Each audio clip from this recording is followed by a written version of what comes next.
Bonjour. Voilà, c'est le matin, je suis en pleine période de la récolte des olives. Donc c'est de la générosité des arbres. Et aussi, j'ai vu une feuille d'olivier qui glissait sur un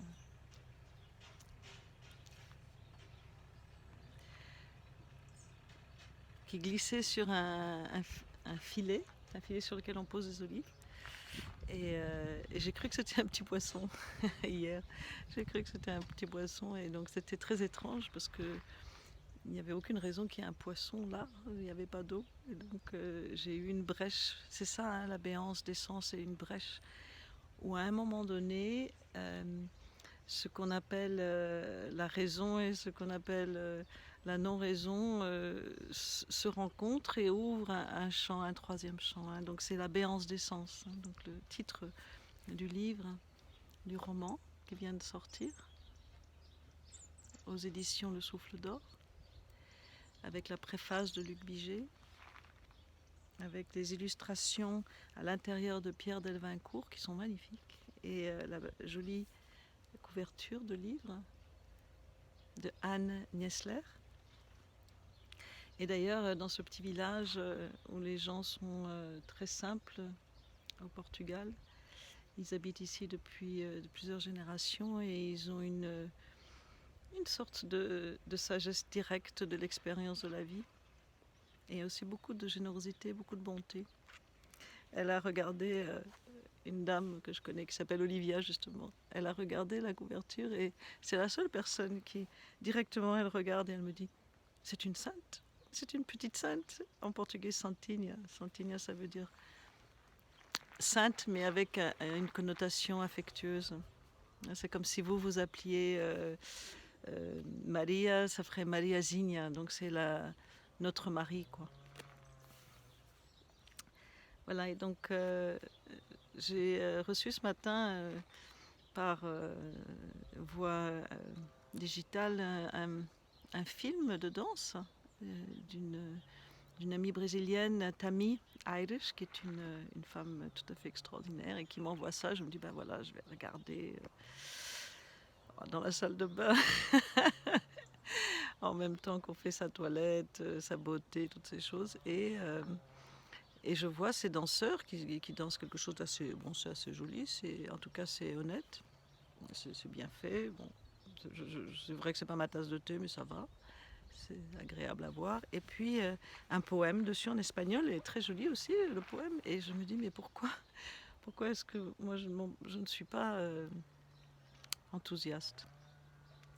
Et alors ça a déclenché tout un tas de réflexions et c'est pour ça que je fais cette vidéo. Donc je vais associer cette vidéo à ce que j'ai pensé ce matin et à la demande de Claire Chabert, qui a lu L'île de Bille ou La béance d'essence et qui m'a demandé de parler d'un extrait.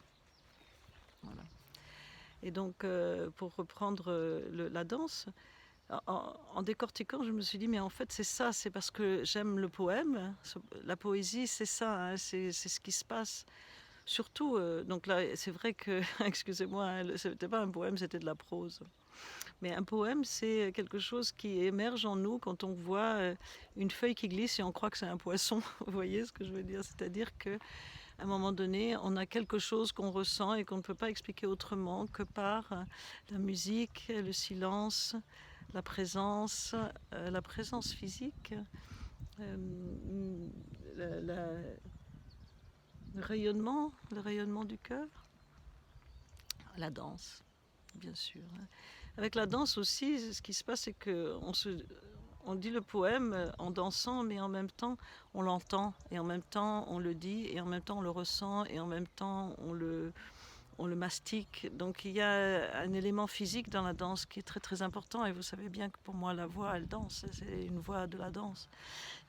Et donc, la danse n'a pas besoin qu'on parle. Et c'est ça, donc... qui est difficile, c'est quand on s'habitue vraiment très très très fort à coller des paroles sur des gestes. Et alors petit à petit, le corps est rempli de concepts. Très embêtant.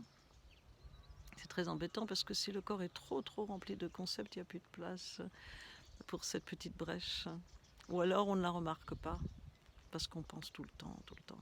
Et en fait, la pensée est un outil très important, c'est un outil extraordinaire. Cependant, elle exprime quelque chose qui vient de la non-pensée. Et donc, directement, toute cette chose me fait penser à la dualité. C'est-à-dire que moi, je danse et je vous parle. Mais en fait, parce qu'il n'y a pas de dualité dans la dualité. La non-dualité, ce n'est pas une absence de dualité. La non-dualité, c'est la nature même de la dualité. Et c'est ça qui est très difficile pour nous à comprendre parce que c'est très évident. On a deux narines, on a deux yeux, on a deux oreilles, mais on avance, on recule, on se lève, on s'assied, on se couche. On vit tout le temps dans ces pôles, hein, dans la gestion de pôles. Et notre cerveau entend de plusieurs façons et voit de plusieurs façons. Mais l'évidence de la non-dualité, de la dualité ou de la dualité de la non-dualité, parce que la non-dualité est au-delà de la parole, non-dualité, nous échappe. Donc on a besoin de parler pour se situer, évidemment qu'on a besoin de parler parce que le monde humain est devenu un monde extrêmement dépendant de la parole et la parole est extrêmement puissante. Et c'est très très important qu'on puisse parler et ne pas parler, qu'on puisse être ensemble dans des pensées, pas trop des pensées, enfin bref, qu'on puisse être ensemble dans la réflexion peut-être, mais aussi dans l'absence de réflexion. Et alors là, du coup, la méditation n'est pas un acte, la méditation c'est une façon de vivre tout le temps dans l'action. Voilà, et donc c'était ça un petit peu dont je voudrais parler, et je vais en parler encore plus, je pense, dans les jours qui viennent, parce que je crois que de nos jours, la non-dualité et les opposés, c'est très important. Et donc le thème d'Ariabi, c'est la chose aussi la plus évidente pour nous, c'est les hommes et les femmes. Et Claire Chabert, donc les hommes et les femmes, c'est un thème très important dans ce livre, dans ce roman, puisque c'est l'histoire de 3 femmes qui se retrouvent sur une île paradisiaque. Une d'entre elles est un Bouddha, elle est éveillée, elle est une expression de la folle sagesse. Elle n'a pas un comportement conventionnel. La deuxième est une guerrière, elle est traumatisée et elle n'a pas encore réussi à changer de rythme par rapport à la guerre, justement. Et par rapport à son besoin de combattre pour ne pas penser, parce que quand elle pense en général des choses qui sont négatives, et donc ça crée en elle une sensation sombre, une sensation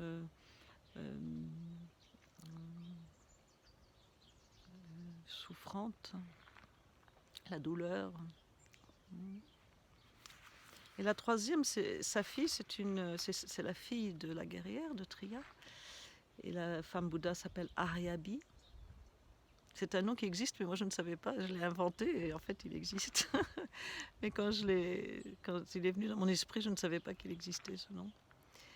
Et donc sa fille est une jeune femme d'une trentaine d'années, un petit peu moins, qui est enceinte d'un viol et qui est elle-même naturellement douée de la bonté fondamentale et de la sagesse. Donc elle est une virtuose quelque part de l'éveil, naturellement.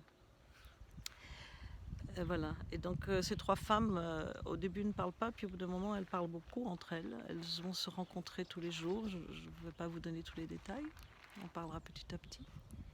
Et le passage dont Claire m'a demandé de parler, c'est celui-ci, je crois. Hein, j'espère, Claire. Si c'est pas ça, on recommencera.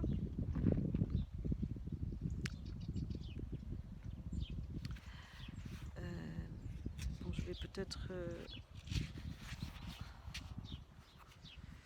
vais peut-être lire juste des extraits parce que ça sera trop long. Là, il y a une illustration très belle qui correspond à quelque chose que j'ai vécu en fait sur scène, que je raconterai à une autre occasion. La danse qui ne ment jamais a exposé le masculin en moi. Voilà, ça c'est le thème et c'est la légende de l'illustration.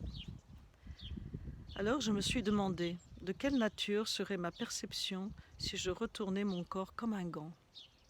Donc ça c'est Ariabi qui raconte sa vie et qui raconte une époque de sa vie quand elle a essayé de se sentir physiquement comme un homme. Elle avait, pour la danse, expérimenter de se sentir comme un chat, de se sentir comme un chien, de se sentir comme un éléphant, comme un gorille, comme un serpent, comme un oiseau, comme une pierre, comme un arbre. Et là, à un moment donné, mais quand on prend la forme de l'autre, c'est évident qu'on ressent des choses qu'on ne ressent pas avec sa propre forme. Et donc prendre la forme de l'autre, c'est vraiment la base de beaucoup de pratiques dans le Vajrayana du Tantra tibétain, du bouddhisme tibétain. On prend la forme des divinités, qu'elles soient terribles ou qu'elles soient pacifiques, justement pour travailler directement sur nos émotions et sur nos concepts, et pour couper à travers justement tous les obstacles. On prend la forme directement. Voilà. Et donc c'est une pratique qui est très très puissante et qui est très habile et qui est extrêmement efficace. Et donc voilà, Ariabi, jeune, était déjà bouddhiste, et puis elle se dit, mais je vais prendre la forme de l'homme, puisque j'ai besoin de comprendre quelle est ma difficulté en tant que femme avec les hommes. Et donc elle s'imagine ça. Et elle dit, un jour quelconque, quelque temps plus tard, alors que je marchais en pleine rue, une sensation étrange m'a prise sans prévenir, comme mon pantalon comprimait mon sexe proéminent. L'auto-hypnose, qui consistait à m'imaginer sous une forme masculine, avait donné un résultat d'une vivacité inattendue. Je n'avais plus ma poitrine, mon cou semblait plus épais, mes testicules à l'étroit dans le blue jean me gênaient. J'ai passé en revue l'expérience pour en intensifier la sensation volontairement. Je me suis sentie tellement mal, que ma façon de gérer le poids pour me déplacer avait changé. Mon phallus imaginaire me rendait vulnérable, surtout en pantalon moulant. Une excroissance capricieuse, extravertie et désobéissante conditionnait ma démarche. Un point faible, une fragilité au centre de ma stature remettait en question ma façon de penser.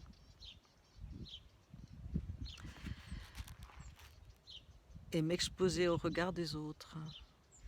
Il pourrait gonfler au moindre désir en public avec les conséquences que cela impliquerait.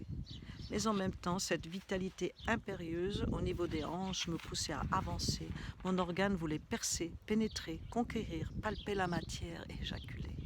D'habitude, quand je marchais, l'énergie montait à l'intérieur du corps par mon vagin, vers le centre, le long du canal lumineux, avec un ancrage puissant dans l'utérus. Je repérais les multiples excitations sans les refouler et sans leur obéir non plus.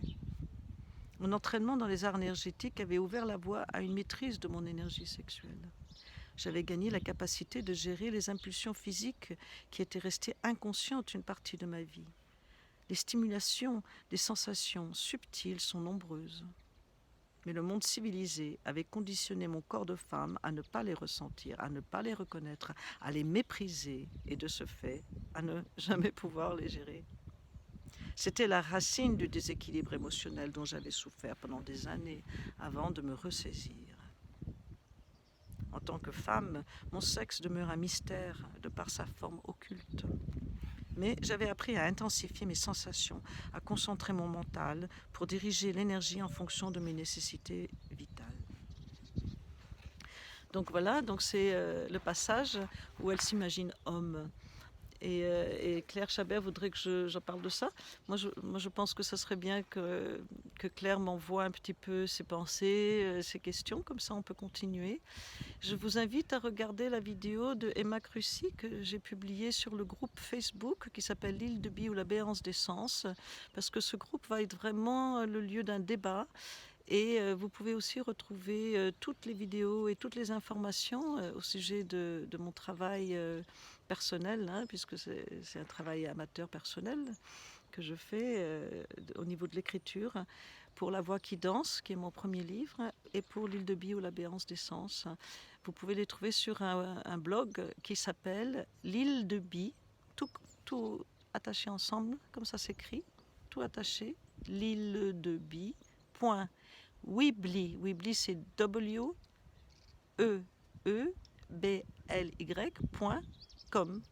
Voilà. Et là, vous trouvez tout ce dont vous auriez besoin pour continuer cette conversation.